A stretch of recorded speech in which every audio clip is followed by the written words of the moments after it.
Assalamualaikum warahmatullahi wabarakatuh.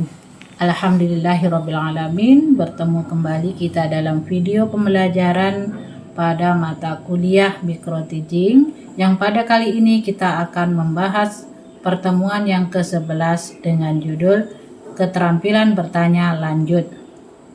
Nah, dalam presentasi kali ini, tujuan daripada presentasi ini adalah untuk membantu memahami bagaimana mengembangkan dan menerapkan keterampilan bertanya yang efektif dalam berbagai konteks, baik itu profesional maupun personal.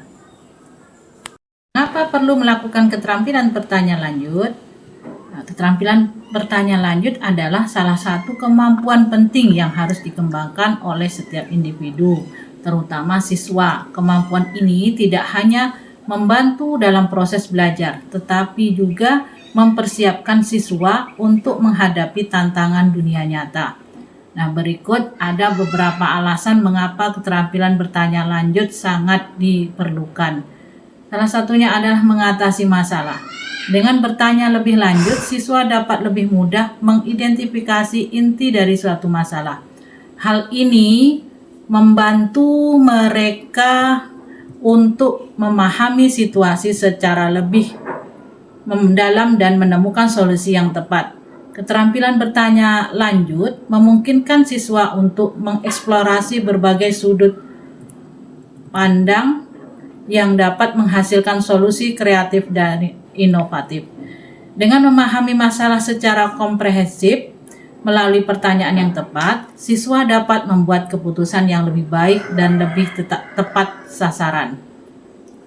Yang pertama, berpikir kritis dan tajam. Pertanyaan yang tepat memicu siswa untuk melakukan analisis yang lebih mendalam terhadap informasi yang mereka terima. Evaluasi informasi. Nah, siswa diajak untuk menilai validitas dan relevansi informasi yang merupakan bagian penting dari berpikir kritis. Keterampilan bertanya lanjut membantu siswa dalam membangun argumentasi yang kuat dengan dasar yang logis dan faktual. Kemudian mengembangkan ide-ide. Bertanya dapat membuka jalan bagi ide-ide baru yang mungkin tidak terpikirkan sebelumnya. Dalam diskusi kelompok, pertanyaan yang baik dalam merangsang kontribusi dari anggota lain, sehingga memperkaya ide-ide yang dihasilkan.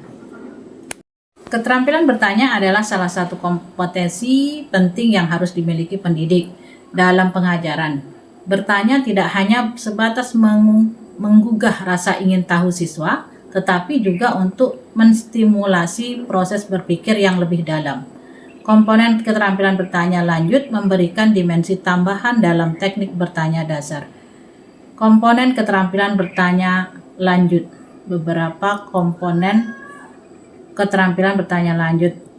Pertanyaan berdasarkan taksonomi Bloom, yaitu memperhatikan tingkat kognitif. Pertanyaan harus dirancang berdasarkan tingkat kognitif siswa.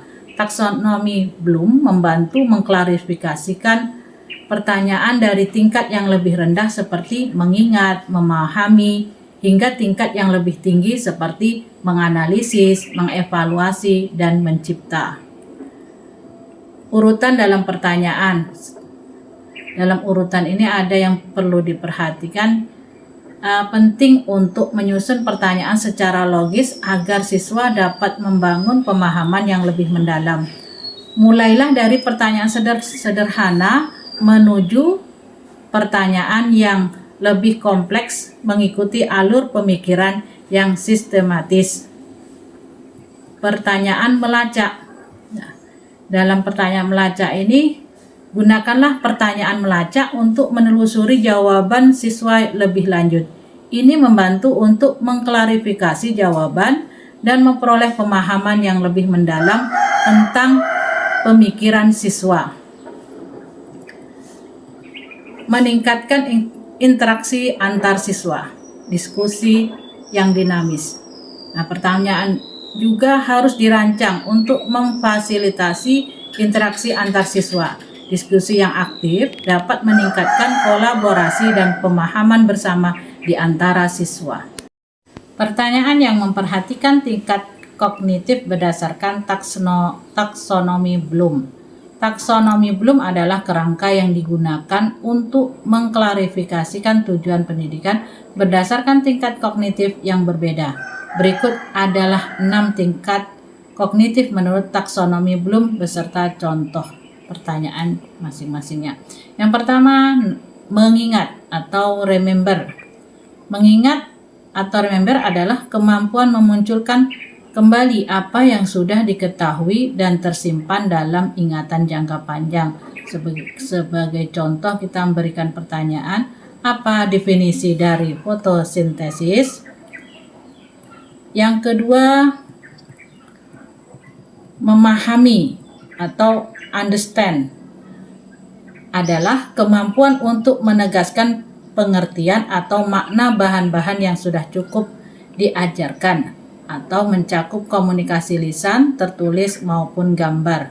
Sebagai contoh, kita memberikan pertanyaan, jelaskan proses terjadinya hujan. Yang ketiga, menerapkan atau apply.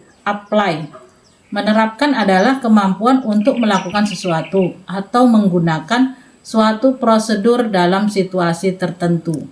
Sebagai contoh, bagaimana cara menggunakan rumus Pythagoras untuk menentukan panjang sisi segitiga. Yang keempat, menganalisis.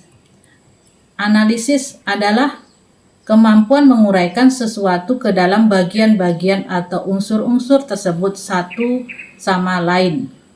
Contoh, apa perbedaan utama antara prokariota dan eukariota? Nah, yang kelima, mensintesis atau mencipta. Create adalah tujuan yang paling tinggi dalam domain kognitif. Tujuan ini berkenan dengan kemampuan memadukan unsur-unsur menjadi suatu bentuk utuh yang koheren dan baru, atau membuat sesuatu yang orisinil. Contoh pertanyaan, buatlah rencana bisnis untuk produk inovatif dalam bidang teknologi. Yang terakhir, yang keenam adalah mengevaluasi atau evaluation. Evaluasi adalah kemampuan untuk menetapkan derajat sesuatu berdasarkan kriteria atau patokan tertentu. Sebagai contoh pertanyaan dapat kita berikan kepada siswa, evaluasi efektif kebijakan publik dalam mengurangi kemiskinan adalah. Dalam penjelasan selanjutnya, dalam sebuah tabel dijelaskan ada penjelasan tentang mengingat, memahami, dan menerapkan. Yang pertama, mengingat dari pengertian, menanyakan fakta dan mengukur pengertian yang dangkal. Kemudian memahami, apa dari pengertian memahami? Memahami adalah menunjukkan pada pemahaman. Kemudian menerapkan, pengertian dari menerapkan adalah menerapkan permasalahan dengan menerapkan informasi. Kemudian kata kerja atau operasional dari kata mengingat itu dapat kita ambil mengingat, mengidentifikasi, mengulangi, menyebutkan. Kemudian memahami, kata kerja atau operasionalnya adalah mendeskripsikan, membandingkan, mencari perbedaan. Kemudian dari menerapkan, kata operasionalnya adalah menerapkan, apply, menggunakan, use, kemudian memecahkan dan mengembangkan. Sebagai contoh dari mengingatkan, dapat kita buat pertanyaan seperti apa nama ibu kota Sumatera Barat. Kemudian untuk memahami, contohnya apa perbedaan mamalia dengan reptil. Nah, dari menerapkan dapat kita buat sebuah pertanyaan, bagaimana menggunakan Microsoft PowerPoint dalam membuat presentasi yang menarik. Kemudian apa yang dimaksud dengan fotosintesis? Contoh dari untuk mengingat. Kemudian gambar ruang 1 dan 1B. Yang untuk mengingat lagi sebagai contoh dapat kita buat apa warna bendera negara Malaysia. Kemudian untuk memahami, kita buat contoh soal seperti bandingkan mata uang giral dan kartal. Penjelasan tabel berikutnya adalah tentang menganalisa, mengevaluasi, mensintesis atau menciptakan. Nah, pertama pengertian dari menganalisa. Artinya adalah memecahkan masalah dengan melihat hubungan antara bagian-bagian. Kata operasional yang dapat kita pakai dari kata menganalisa adalah menganalisis, menyimpulkan, mengelompokkan, atau mengklasifikasikan. Sebagai contoh pertanyaan, mengapa media pembelajaran berbasis teknologi dapat meningkatkan semangat belajar siswa? Kemudian pertanyaan selanjutnya, apa yang dapat kamu simpulkan dari percobaan ini? Kemudian pengertian dari mengevaluasi, menuntut siswa untuk membuat keputusan atau pendapat tentang kualitas. Kemudian kata operasional yang dapat kita buat dari mengevaluasi adalah menyetujui, memutuskan, berargumentasi, memberi pendapat. Contoh, metode apa yang paling efektif untuk meningkatkan minat baca siswa? Mengapa? Menurut kamu, benarkah pelajaran IPA sangat sukar? Kemudian penjelasan tentang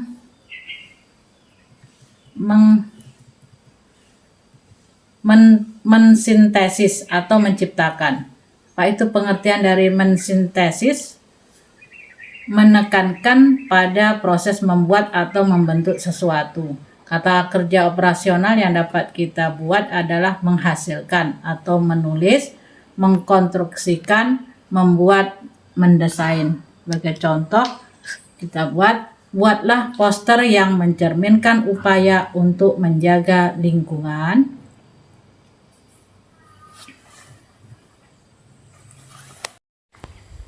Selanjutnya kita pahami tentang apa itu pertanyaan Hodge dan Lodge. Hodge high order thinking skill dan Lodge adalah lower order thinking skill, adalah konsep penting dalam dunia pendidikan yang berfokus pada pengembangan keterampilan berpikir siswa. Hodge ini bertujuan untuk mengembangkan kemampuan berpikir kritis dan analitis yang lebih tinggi. Kemudian Lodge berfokus pada keterampilan dasar seperti mengingat dan memahami informasi. Komponen-komponen dari Hodge adalah yang pertama, create atau menciptakan. Ini adalah memungkinkan siswa untuk menghasilkan ide-ide baru atau produk. Contoh pertanyaan, bagaimana kamu bisa menciptakan solusi baru untuk masalah ini? Kemudian evaluate artinya menilai. Ini adalah mendorong siswa untuk membuat penilaian berdasarkan kriteria tertentu. Contoh pertanyaan, apa pendapatmu tentang keefektifan strategi ini? Nah, Hodge yang ketiga adalah menganalisis.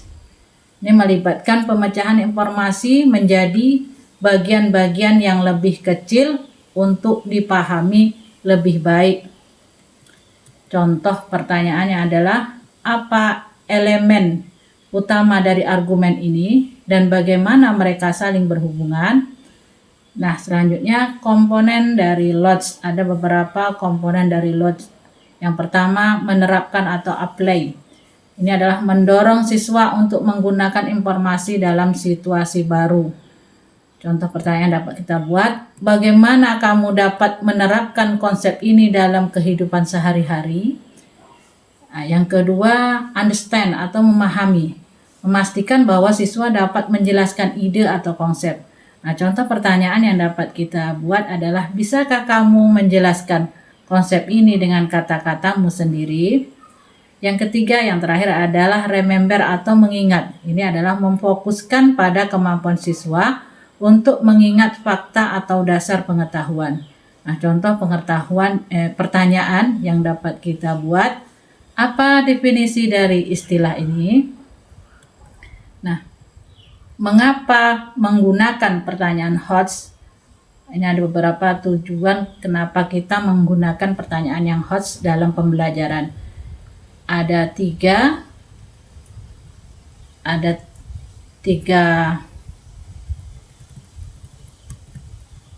tujuan. Yang pertama, mengingatkan keterampilan berpikir kritis. Yang kedua, mendorong siswa untuk menjadi pembelajar yang mandiri.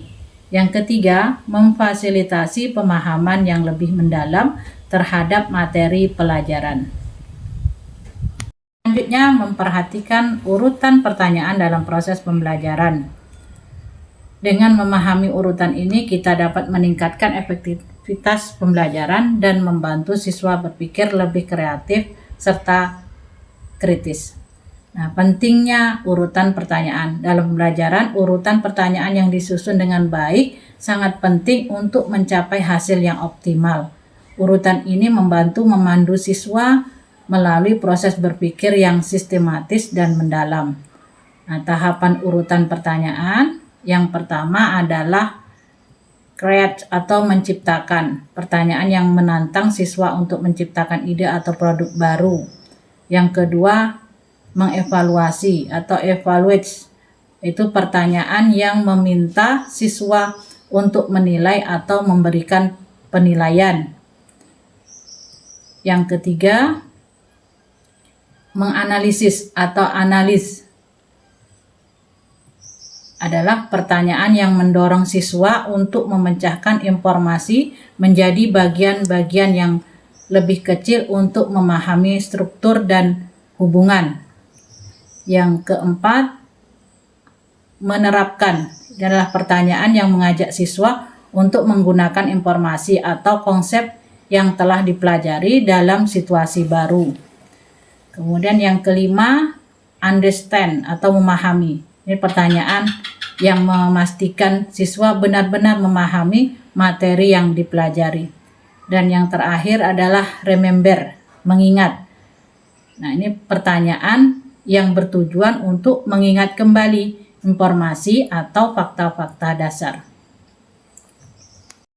Menggunakan pertanyaan melacak dalam proses pembelajaran. Tujuannya yang pertama adalah untuk klarifikasi. Pertanyaan klarifikasi digunakan untuk memastikan pemahaman yang jelas tentang materi atau jawaban yang diberikan. Nah, sebagai contoh pertanyaan bisa kita buat, bisakah Anda menjelaskan lebih lanjut tentang apa yang Anda maksudkan? Yang kedua adalah meminta siswa memberikan alasan.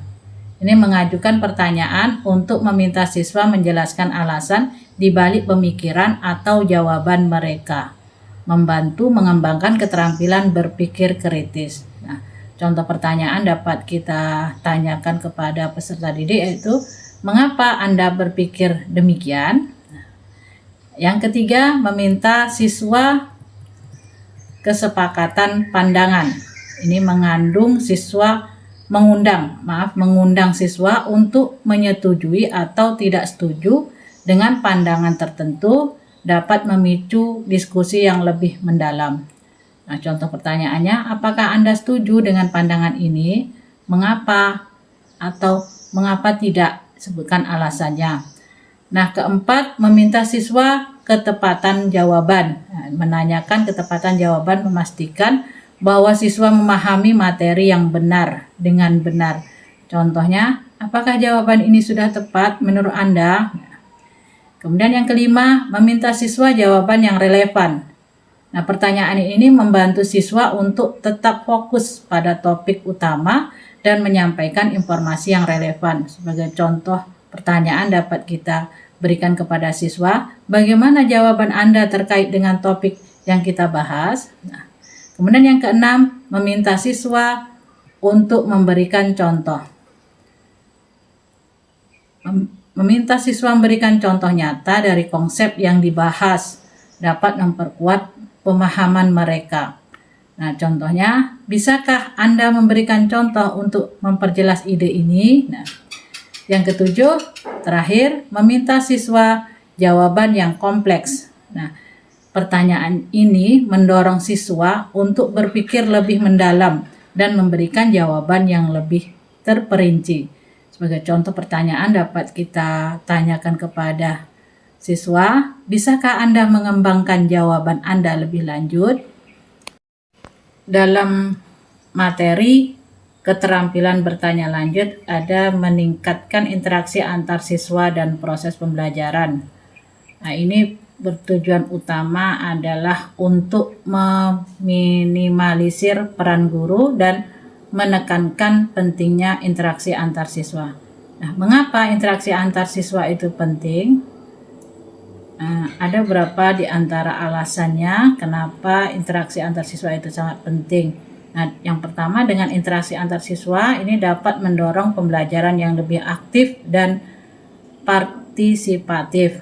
Kemudian yang kedua, dengan berinteraksi satu sama lain, siswa dapat mengembangkan keterampilan komunikasi yang efektif. Kemudian yang ketiga, siswa belajar bekerja dalam tim yang penting untuk kehidupan profesional dan sosial mereka. Kemudian peran guru yang minimalis. Peran guru diantaranya guru itu berperan sebagai fasilitator, kemudian memberikan bimbingan saat diperlukan dan membiarkan siswa memimpin proses pembelajaran. Kemudian peran yang kedua, sediakan material dan sumber daya yang dibutuhkan, tetapi biarkan siswa mengeksplorasi dan menemukan informasi sendiri. Kemudian peran guru yang minimalis yang ketiga adalah amati interaksi antar siswa dan berikan umpan balik yang konstruktif untuk meningkatkan proses pembelajaran. Demikianlah pemaparan dari materi ke-11 yang berjudul keterampilan bertanya lanjut. Mudah-mudahan ini bermanfaat. Terima kasih. Assalamualaikum warahmatullahi wabarakatuh.